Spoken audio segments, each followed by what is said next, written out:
Welcome to the Startup Grind. With a big Startup Grind welcome, let's welcome Mary Grove to the stage. Welcome, Mary.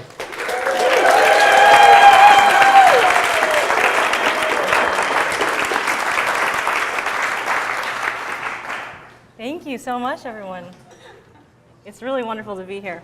This is like Fate. a few years in the making, right? Of getting you on stage. We tried to do this last year, and it didn't. The timing didn't work, and we tried to do this in Korea, right? We're like, Mary, can we just get you in Korea? If we can get you anywhere, can it please be in Korea? And there's some issue with the president of Korea, right? He's misrepresenting. What he's basically trying to say is, I've been traveling all over the world trying to speak at a Startup Grind event, and he finally said yes. Exactly. But we're really, really grateful to have you. And we'd just love to start out, just tell us about your background. Where are you from? How did you end up at Stanford? Tell us about your family. You know, where are you from? Well, it's great to see so many new Startup Grind faces in the audience as well, and welcome to the Startup Grind family. So my background, I grew up in San Diego, California. My parents are both immigrants from Thailand who met in America, started a business here, which they ran together for 30 years. They really came from extremely constrained circumstances, and to me embodied that quintessential American dream of coming in search of opportunity and building a business and instilling those ethics and values in our family as well. So that's greatly always informed and inspired my perspective and the work that I do. Also, being first-generation American, having the appreciation for two cultures and communicating and how that's been additive and really enriched my life. So I ended up studying at Stanford. I studied international policy and sociology. My passion has always been international development, economic development, and women's issues. I went back to Thailand right after undergrad, did a fellowship at the United Nations in Bangkok, working on sex trafficking, and very, very passionate about this area. But the aha moment for me was that technology was actually an amazing enabler of development and tackling some of these very tough issues. So about 15 years later, it's really exciting to be working again on these issues, but through the lens of technology. So I'm grateful to be here. So talk about, how did you end up at Google? How did you first, I mean, people were probably buzzing about Google in Palo Alto. It was growing, but you were, do you know what employee number you were, and how did you end up there? It's pretty exciting. It's been such an honor and a privilege to be part of the Google journey for the last 11 years. When I started, it was 2004, and so the company was about 2,000 people globally. Today, we're over 55,000. So we always talk about Google began as a startup in a garage, right? We were founded by entrepreneurs, Larry Page and Sergey Brin. We're built by entrepreneurial people. And now we're passionate about supporting the next generation of startups, and that's largely the work of Google for Entrepreneurs. Reflecting on that own journey when we were about 2,000 people, it was an amazing time. Many of you have probably been to the headquarters. We had only 3 buildings at the time, 1 gym, 1 cafe, and you kind of walked around and knew everybody by face, if not by name. And the culture was super transparent. Our founders have always been very accessible. They started a tradition called TGIF, thank God it's Friday, where every Friday at 4:30 we would gather informally and they'd celebrate, recap announcements, launches, talk about challenges, and then unscripted take a question from anybody at the company and answer it very honestly. This is a tradition that continues today. Now it's on Thursdays, but it's accessible to all 55,000 people. And so it's this whole casual campus feel that's very open. It's about learning, it's about transparency, and it's been phenomenal. There's having to have been some pretty interesting moments in that meeting over the years. Have there? I don't know. I know about it. I've heard about it, but I've never heard it. Have there been some interesting moments, or are people like worried about keeping? At Google? Yeah, no. In those meetings, and that, thank goodness it's Friday, or thank goodness it's Thursday meeting. You know what's amazing is we talk a lot about the cultural value of transparency and being open within the company.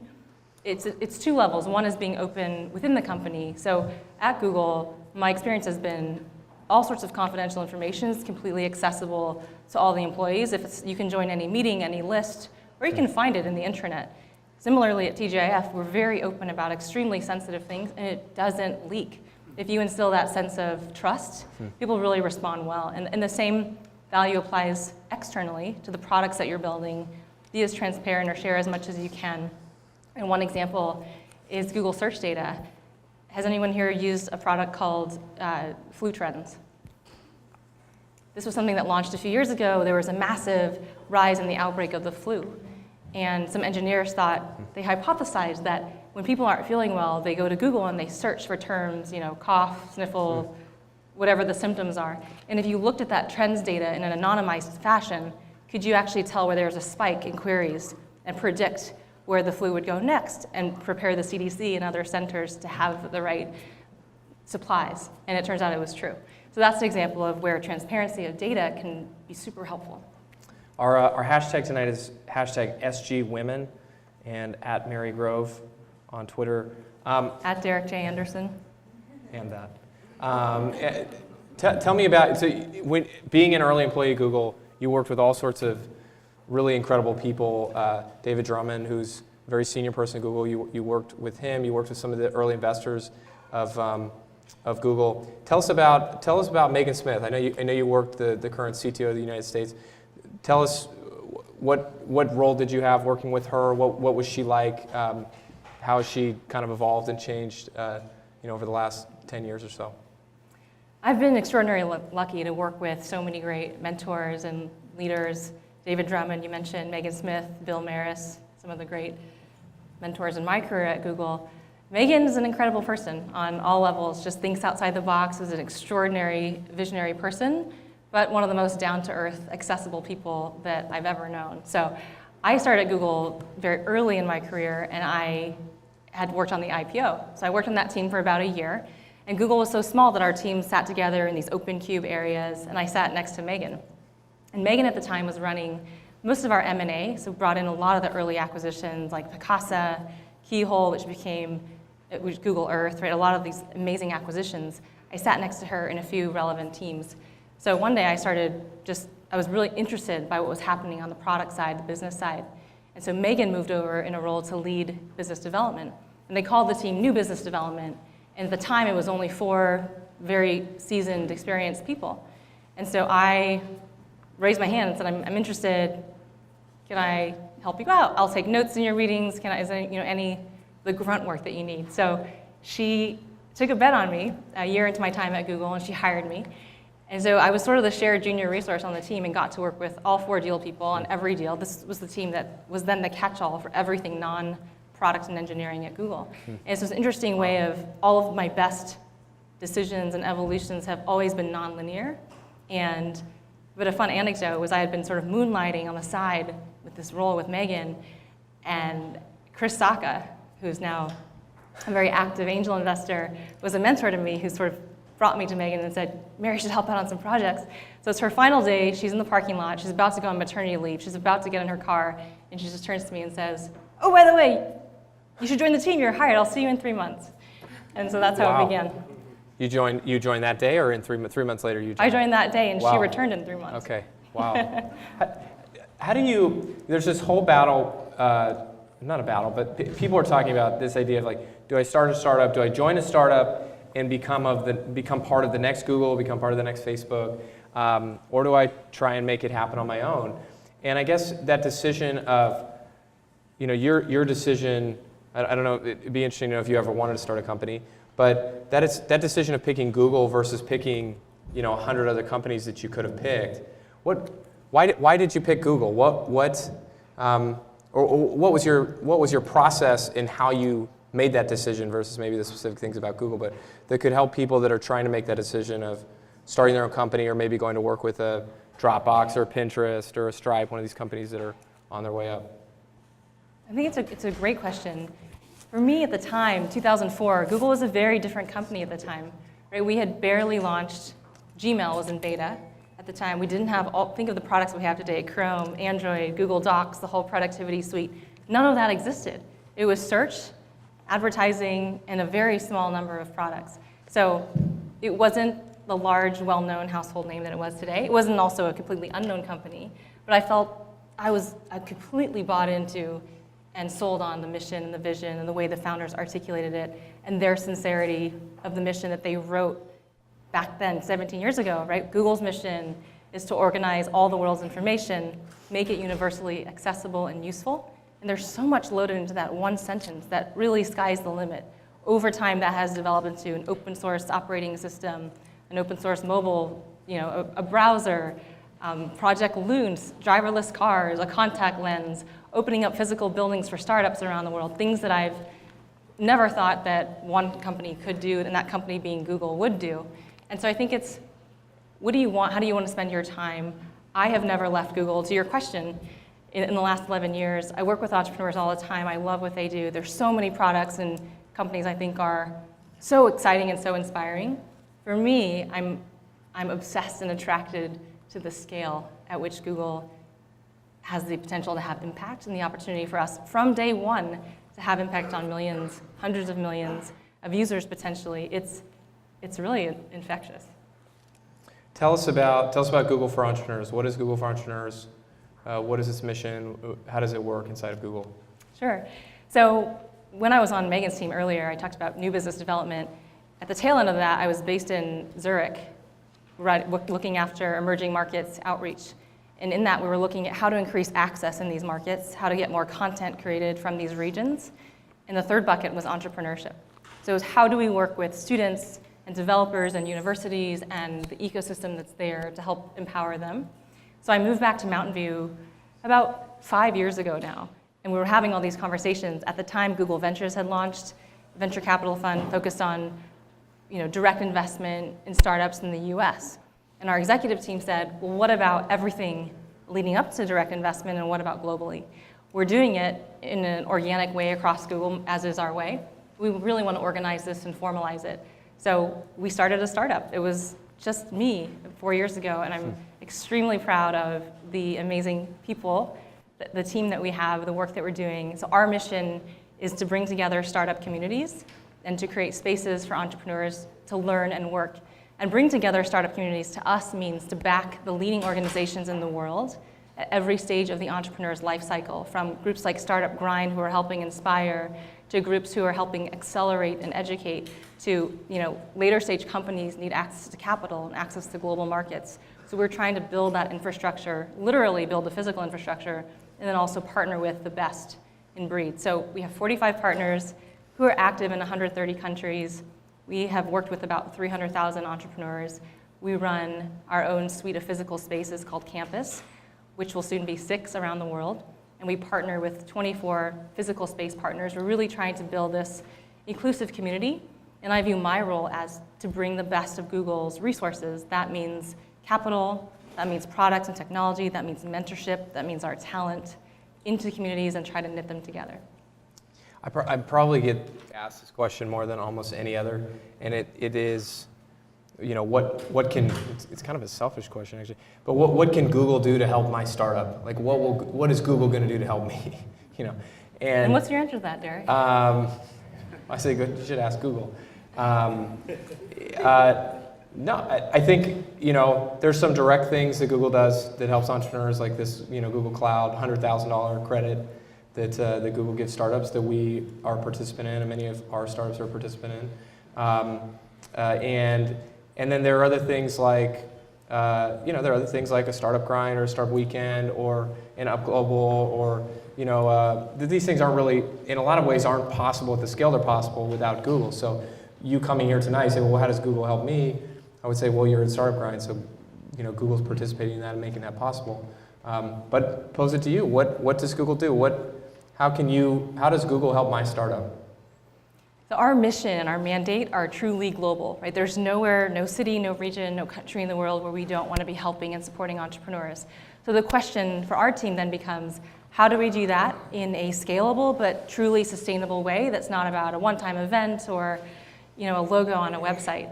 So the way we tackle that is, if you think of it as the pyramid, so to speak, at the base layer, we've selected a couple very large global partnerships. So Startup Grind and Up Global, who runs Startup Weekend, Startup Next, and we've backed them financially to help them scale from 20 or so countries to 130 countries. So you've got this base layer blanketing the world of entrepreneurship in a very community-driven, bottoms-up model that truly works and is truly sustainable.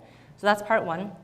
Part two is we partner, right? So I think of it as Google to community builder, Google to community leader. So all of our partner organizations, we have 24 Tech Hub partners. Galvanize is one of them, the space we're sitting in today. How do we support them? We also back them financially to help fund their operations. We bring in mentors, trainers, run product classes. We were just doing a class upstairs right before this, run by the Google Cloud team. The pyramid above that is Google's technology, products, and resources. So we work constantly with product teams to try to figure out, if you're a startup, what resources might you need? So some training on Android, for example, a product bootcamp, hands-on office hours with a YouTube team or a UX designer. And then at the highest end are the campuses, the physical buildings that Google runs. And we have campuses today in London, Tel Aviv, Seoul, and we're heading to Madrid in 3 weeks to open Campus Madrid. And we're launching later this year in Warsaw and Sao Paulo. So the idea is that from the highest end, let's buy a building and open it up for free, to let's support the truly best community leaders who are doing this work globally everywhere. What kind of outcomes do you measure? What is success in a startup for your program or for Google, or how do you look at success? So first I'll answer the question, why is Google doing this? What's in it for us? How do we see it? There's two real drivers. One is it's so core to our DNA. We're so passionate about entrepreneurship and supporting them. By supporting innovation, we realize as Google, most of the innovation in the world does not happen at Google. It happens outside of Google. So there's the mission-driven aspect. But the second, and I think even more compelling argument, is the economic impact that entrepreneurs have. We understand that by investing in startups, helping more startups come online, jobs created, people using the internet, using Google products, using search, using advertising, we're investing in the long-term future of our business as well. So it's a long-term play. There's no direct ROI tomorrow. I'm fortunate in that perspective to not have the P part of the P&L. But in terms of the success numbers, there's two dimensions. One is breadth, right? So how many entrepreneurs are we helping? How many startups in the network? How many events? How many countries are we in? And the second is impact. What is the impact of those startups? How much funding are they raising? What is their survival rate? How many jobs are they creating? We're very, very proud of the entrepreneurs in our partner network have raised to date about $670 million of capital. They've created just shy of 10,000 jobs. So we can show the tangible benefit, the economic benefit that entrepreneurs have. Yeah, and I sat at a pitch event that you guys facilitated through companies that you sourced and brought in, and some of them ended up getting funding out of it, and the companies from the year before had they had grown by insane proportions. I mean, a couple of them had gone from being basically bootstrapped or angel funded to having raised millions and millions, maybe almost $10 million. One of them. I mean, that I would attribute directly to the impact of the PR, the efforts, the relationships, all those things that you guys helped them with. Well, it's definitely collective. That's one program. Right, yeah. It's collective. So to reference that example, Derek's talking about Demo Day. We do a global Demo Day once a year that we host at the headquarters. And this is something that came directly out of our partner network. We asked them, what's one thing Google could do that's specific to, what's unique to what we could do to help you? And they said, we'd like to help get visibility for our startups from the investment community in Silicon Valley. These are all partners outside of the Valley. And so we said, great, we'll host a Demo Day. We did it last year. We just did it for the second time in April. And it's 12 companies from across the country, also Canada was included, coming to pitch. And we filled the room. We had 12 amazing companies. 5 of them had female founders. We were proud of that. And 100% of them have received investment. But one company particularly is called Mati Energy. It's a completely natural, healthy energy drink. And the founders, 25 years old, Tatiana Burgesson, started it at her dorm room at Duke University. And she won Google for Entrepreneurs Demo Day. She won a $100,000 investment from Steve Case as well. And we just heard that she just closed a $1.3 million round. Her investor said he wasn't able to make it, but he watched the live stream, and he called her. So it was pretty neat to see. Very cool. What drives you with this whole program? What inspires you, and what do you hope to see out of it over the next couple of years? Where does this go? I'm just wildly optimistic and a glass half full person. I think that the optimism of entrepreneurship and what entrepreneurship means, there's been such a tidal wave over the last half decade sweeping the world. And what's exciting to me is that rapid change is possible so quickly within a generation. And I don't mean a population generation, I mean a generation of startups. Looking at the emerging markets, which is also a personal passion of mine, entrepreneurship is about, it's about freedom, it's about expression, it's about creating a better future, in some cases the only future that you have. A lot of the entrepreneurs we work with, we see the value of the concept that constrained resources breeds tremendous creativity. It's unbelievable, it's a necessity. A lot of people have asked, we're about to head to Spain, right, to launch Campus Madrid. Why Spain, why Madrid? And it's unemployment, youth unemployment in the population age 30 and under is over 50%. There is an economic imperative that entrepreneurship can truly help solve. So it's wildly motivating. You must get pitched a lot. You see thousands of entrepreneurs. What stands out to you with an entrepreneur that comes and pitches to you or comes and meets you, or whether it be that you hear about these interactions with Google Ventures, or like how do I become just not another face in the crowd if I'm an entrepreneur? Sure. I think passion is something that you just, is infectious, is genuine, is very transparent. So it's easy to tell immediately if an entrepreneur is working on a mission that she or he is truly passionate about, that drives you, that keeps you up at night. That's one thing that's amazing. Second is definitely humility and an open-mindedness and an ability and a willingness to pay it forward and help out others. We talked a lot about, Google was founded in a garage, and I think the reality today is that startups are not just built in garages. Startups are born among communities and shared spaces and co-working spaces like we have today. So do you pay it forward? Do you give back? Are you helpful? Are you humble, but still hustling? Yeah, I mean, how much, if you're an early stage startup, right, you're like on the operating table and you're dead, and you're trying to bring yourself back to life. I mean, how much can you really help somebody else? I mean, like, you're kind of in dire straits yourself, right? Well, there's a number of ways to help, right? Yeah, like it doesn't what? have to be financial. Well, obviously, usually it's not financial, right? But yeah, sure.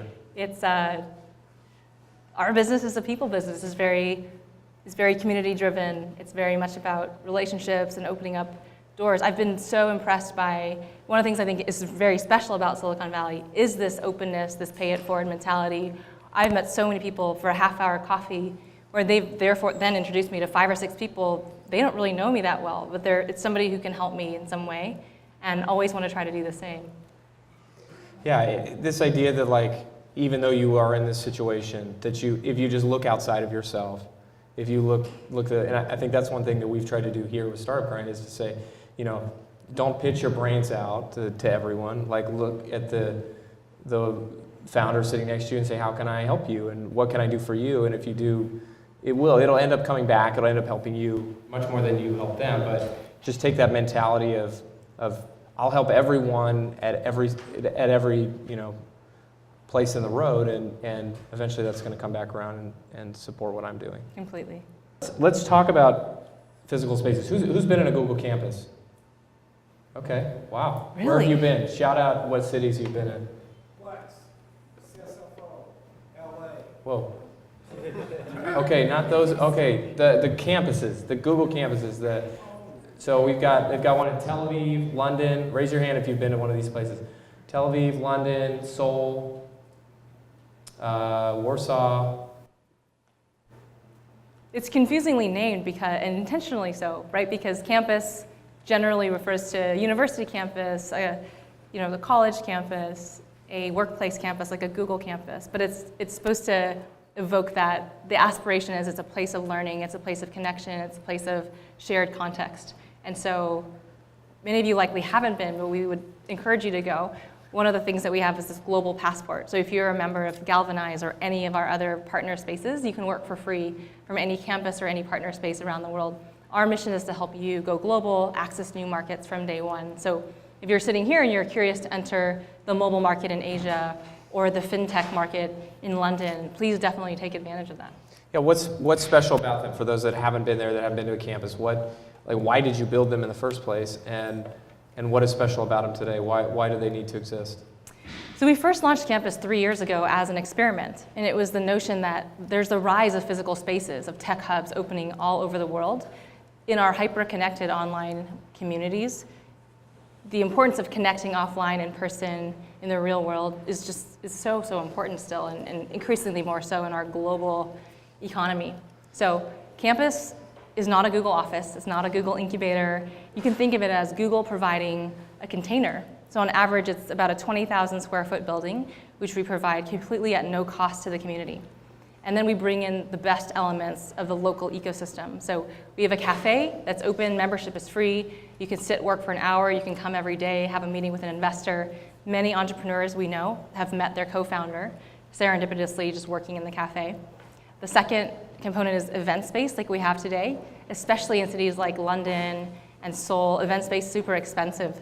So anybody can apply to host an event for free, so long as it's for startups. We have about 4 to 5 events every day on average. The third component is co-working. And it's important to note, Google's not getting into the co-working business.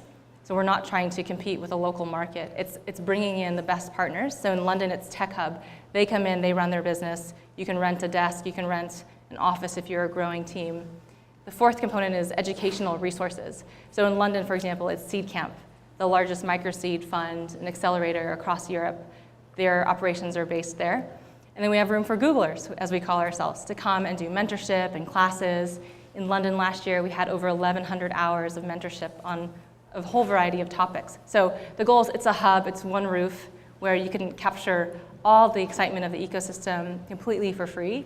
And it's really impressive what's happened in London in the last 3 years. We have 40,000 members. They've created 1,800 new jobs. They've raised $110 million in capital. Why would anyone sit there, you ask? There's a great startup I love called ITs, and they are the largest deployment of digital taxi tops advertising across Europe. They started there right after we launched. They launched in campus. They're a 3-person team. Their revenue has grown 100x, but their overhead has not. They're still renting. They're still 3 people. So, Wouldn't that be nice? come work at campus, Derek. There we go. That's what I need. And I've been to the campuses, and they're amazing, and we host our chapters in almost all of them. One thing I've learned that was really interesting about the campuses is that, and you can tell me if it's true or not, is that that when you ask people in London about Google, like what do they know about Google, that one of the things that comes up first when you ask somebody is the Google campus that's in London. Like it's had this huge positive effect on the local brand or the local perception of Google, of like, hey, it's like a physical extension of all of these cool digital products that we use. Is that true? Is that reflective of some cities, not other cities, or? We've been really, really pleased by the support, the adoption, the reception by all stakeholders in the community. So first and foremost, the entrepreneurs, those are our customers, so to speak, but also the venture capitalists, the governments, the policymakers. We do spend a lot of time advocating with policymakers for a free and open internet, for policies that are friendlier to entrepreneurs, for tax breaks, for things that help businesses thrive, and particularly in the internet economy. So from that perspective, it's been very helpful to say, this is not necessarily Google saying it, but come to campus, meet startups, listen to them, and hear directly from them. What does a great day for you look like? Every day is a great day. No, come on. Come on, that's not true. What is a great day? Like if you finish the day and you're like, I nailed that day, or like today was awesome. Like what does that mean to you? Sure. My favorite, two sides to that. One is definitely the time that I get to spend on the road in community. That's my favorite thing. And I wish I could do that all day, every day. It is such a gift and a privilege to be able to work with and learn from so many entrepreneurs. So I am addicted to being on the road in that capacity. But a great day is a day where I'm completely in learning mode, listening mode, hearing from the community. That is one joy. And the other joy is my team. It's been a real privilege to build a startup within this very large support infrastructure called Google. And so our team now is about 20 people sitting in 6 countries, in the campus countries that I mentioned. And they say, hire the best people, hire people who are smarter than you, hire people who play to your strengths and your weaknesses, and that has been a real joy. So the best day is a day where I get to sort of split time between thinking about it and planning it and empowering all the leaders on my team to go forth and do the amazing work that they do, but also get to have one-on-one conversations. This is kind of the round robin section, so we'll just keep going with it. What if you could get rid of one part of your job? Like, what is the worst part of your job? Like if you could just outsource it to Danny or somebody else, what would it be? There's Danny in the back. He runs our marketing and social. Hey, Danny. I think that the way I'll answer that is actually what's the most challenging part of the role, and it's just having the immense discipline to focus on the things that truly matter every single day. And all of us are running 100 miles an hour with 100 inputs, and I don't want to let people down, and I don't want to be unresponsive. And the reality is, how do you do justice to the effort, the team, the partnerships, the work? So I would get rid of email for sure.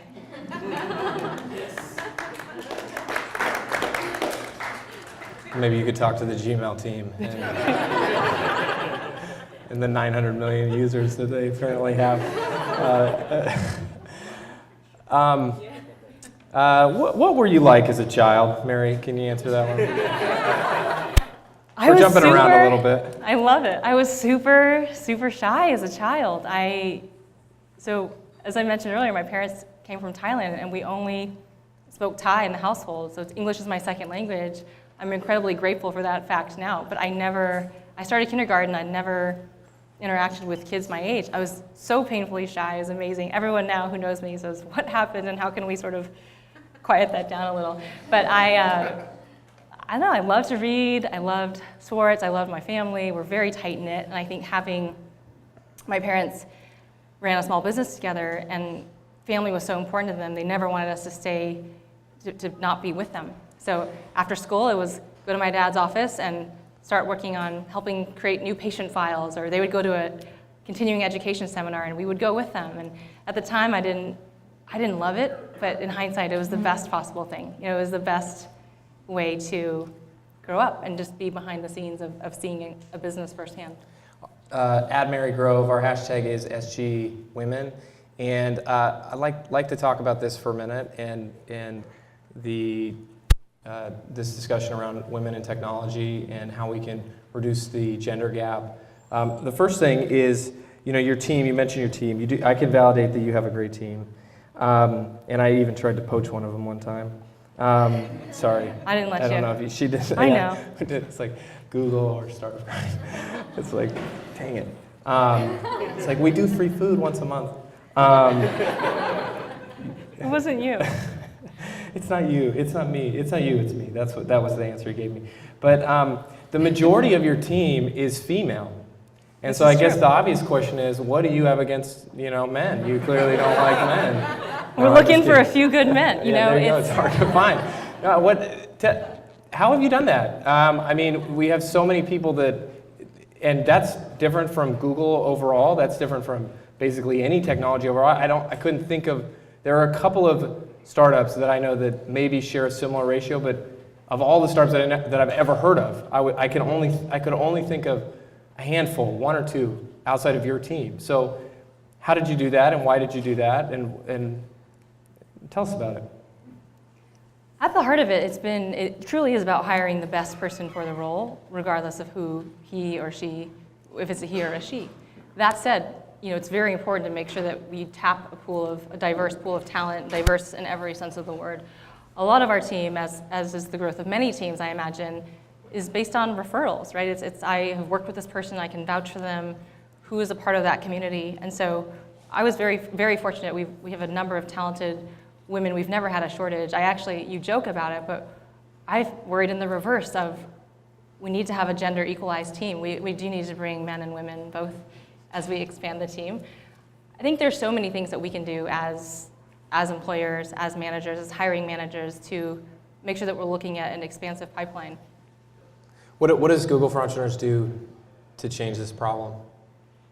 So diversity is one of our top 3 values as a team. It has been from the day we started, and I don't ever see that going away. And for us, diversity means it's our aspiration to really diversify the entrepreneur community in all directions. And in every city we work, that means something different. Globally, across the board, it certainly means women, but it can mean different things in different communities as well. So on the women's front specifically, we have a 2-pronged approach. One is to back organizations specifically focused on including more women in tech. For example, Astia Global, great group who's focused on connecting female founders with access to early stage capital. The second part of that is running our own programs for women And we can mix it up, we can shake it up a bit. So one of my favorite programs is run at our campuses. It's called Campus for Moms. And if you think about the traditional accelerator, on average, it's 3 months, it's 24/7. It's certainly not conducive if you're a mom or perhaps a new mother. So we tried this experiment. Campus for Moms is a 9-week program, but we condense the curricula into 1 day per week. And you bring your babies with you. Dads are welcome to.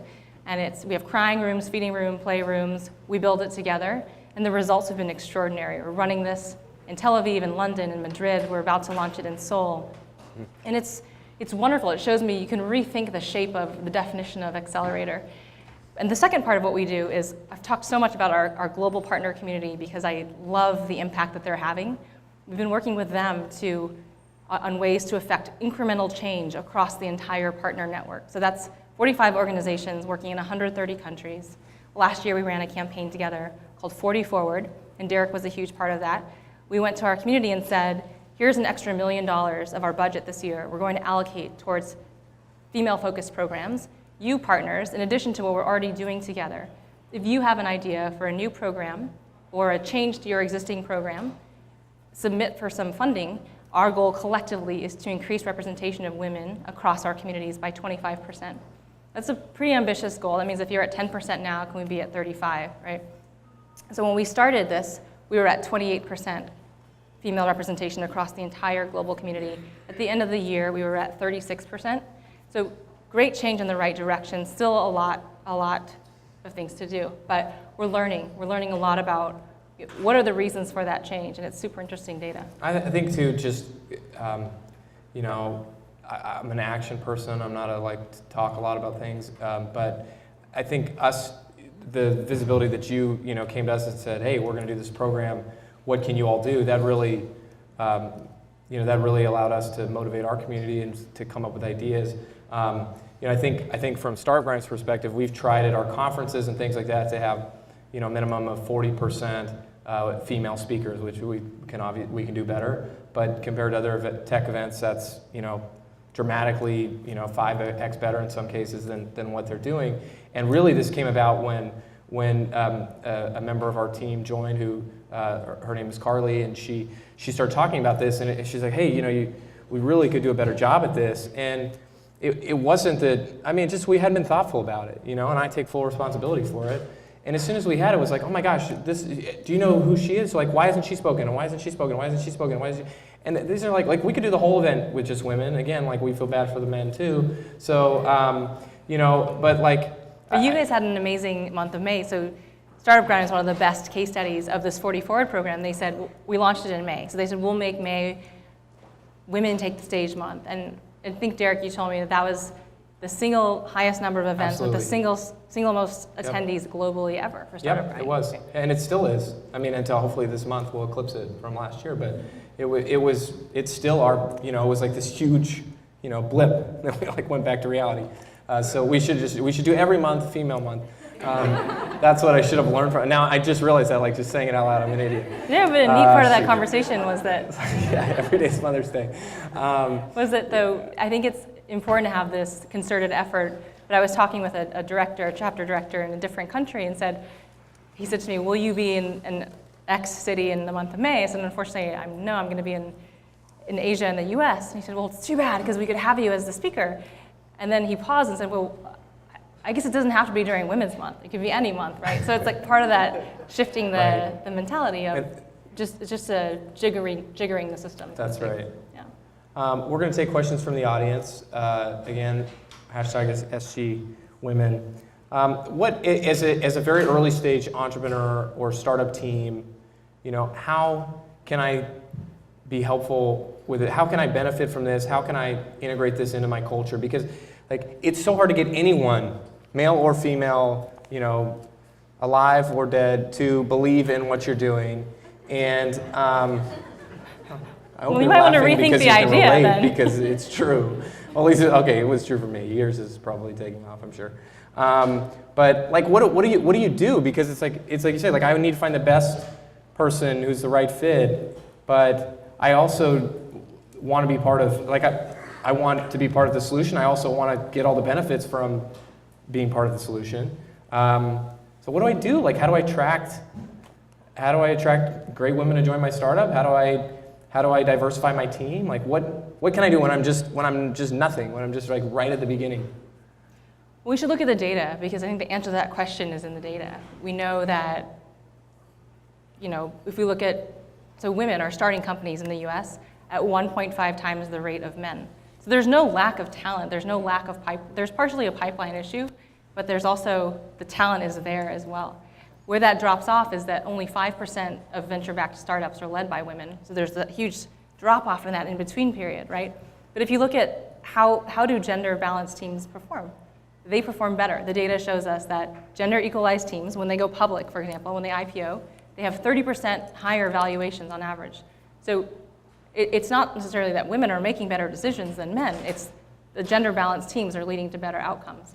So that's in it for you. If you want the best possible outcome for your startup, let's think about that. But let's go recruit from and hire. I think it's community events exactly like this that provide that environment. When I get asked actually in market all the time, I'm new to Singapore, I'm new to Ulaanbaatar, what should I do to get involved in the startup community? I say, go find your local startup grind chapter. If it doesn't exist yet, consider starting it. But you have to find your community, and then when you start recruiting, it's okay, well, it's the people I see once a month. The power to me of these events at Startup Grind, as much as I would love to think that it's the wonderful conversation that happens on stage, it's the community that comes together every month. Let's give Mary a big round of applause. Thank you very much.